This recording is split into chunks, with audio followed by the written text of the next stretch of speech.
Macam mana nak buang sifat drama king.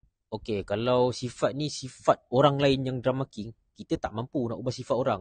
Tapi kita yang mampu kontrol diri kita sendiri. Antara cara nak hadapi drama king ni adalah kita kalau seboleh-bolehnya avoid cakap dengan orang ni.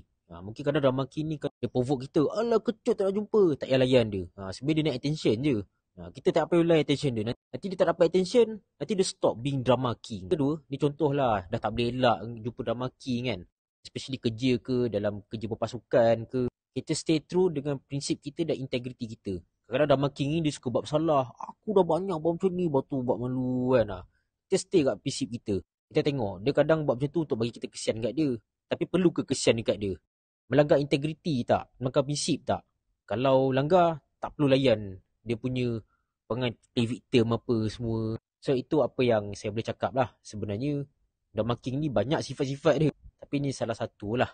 So basically drama king ni dia nak attention je. Dia nak kesian kat dia. Dia nak orang nampak dia grand. Kalau kita tak layan dia, perangai drama king ni berpotensi besar boleh hilang. Right?